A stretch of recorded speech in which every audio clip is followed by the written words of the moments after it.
దేశంలో కొందరు గొర్రెల కాపరులు పొలంలో ఉండి రాత్రి వేళ తమ మందను కాచుకొనుచుండగా ప్రభు దూత వారి యుద్ధకు వచ్చి నిలిచెను.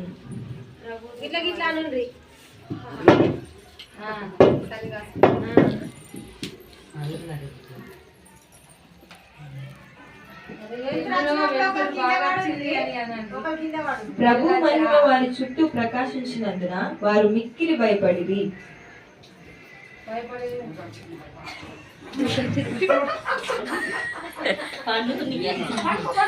అయితే ఆ దూత, భయపడకుడి, ఇదిగో ప్రజలందరికీ కలగబోవు మహా సంతోషకరమైన సువార్తమానము నేను మీకు తెలియజేయుచున్నాను.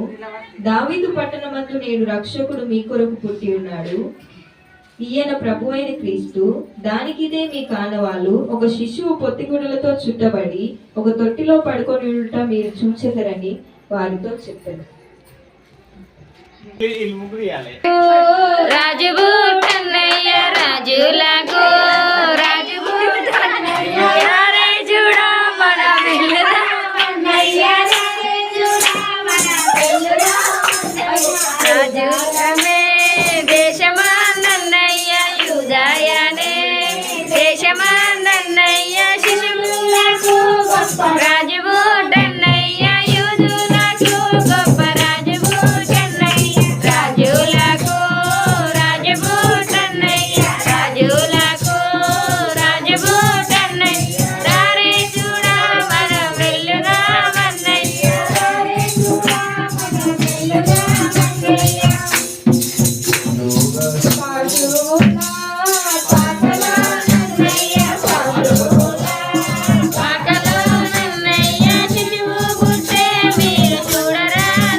యూదా దేశపు బెత్లెహేములో యేసు పుట్టిన పిమ్మట ఇదిగో తూర్పు దేశపు జ్ఞానులు యెరూషలేమునకు వచ్చి, యూదుల రాజుగా పుట్టినవాడు ఎక్కడనున్నాడు?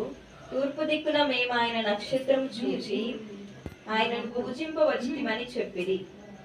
హేరోదు రాజు ఈ సంగతి విన్నప్పుడు అతడును అతనితో కూడా యెరూషలేము వారందరూ కలవరపడిరి. కాబట్టి రాజు ప్రధాన యాజకులను ప్రజలలో నుండి శాస్త్రులను అందరినీ సమకూర్చి క్రీస్తు ఎక్కడ పుట్టునని వారిని అడిగి,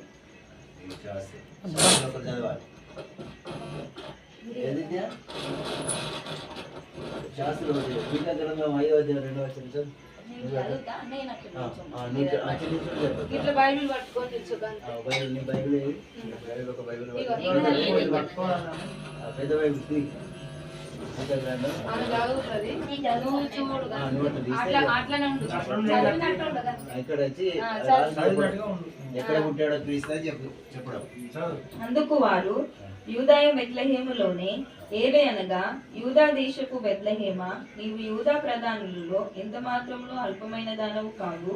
ఇశ్రాయేలులను నా ప్రజలను పరిపాలించు అధిపతి నీలో నుండి వచ్చును అని ప్రవక్త ద్వారా వ్రాయబడి ఉన్నదని. అంతటా హేరోదు ఇప్పుడు ఆ జ్ఞానులను రహస్యముగా పిలిపించి పక్క పిలిపించుకోండి, అటు పక్క పిలుచుకోపో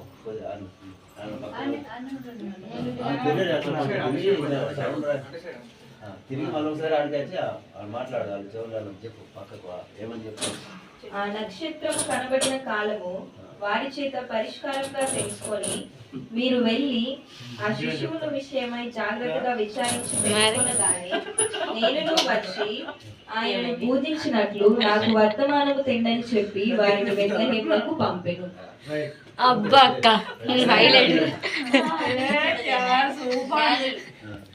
జ్ఞానులు బోలు వారు రాజు మాట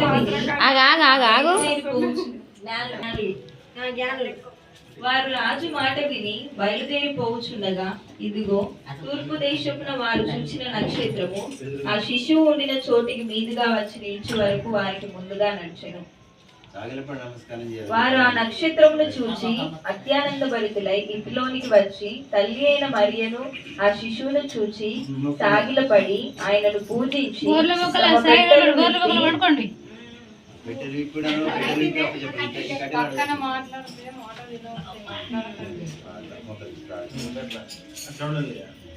సాగిలపడి ఆయనను పూజించి తమ పెట్టెలు విప్పి బంగారమును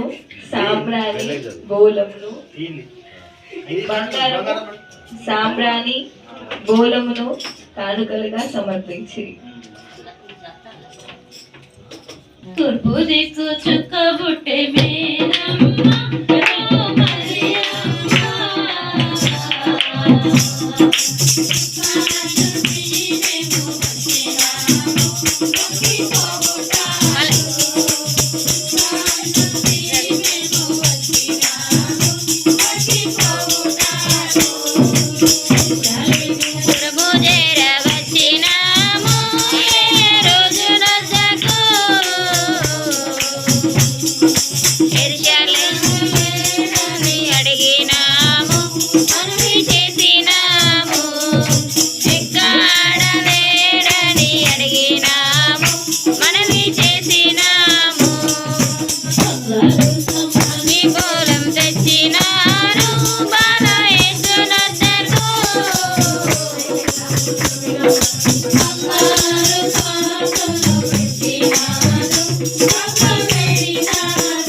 తరువాత హేరోదు నొద్దకు వెళ్ళవద్దని స్వప్నమందు దేవుని చేత బోధింపబడిన వారు మరి ఒక మార్గమున తమ దేశంలో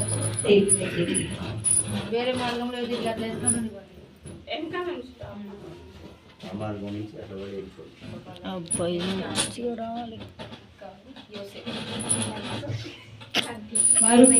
వారు వెళ్ళిన తర్వాత ఇదిగో ప్రభు దూత స్వప్నమందు యోసేపునకు ప్రత్యక్షమై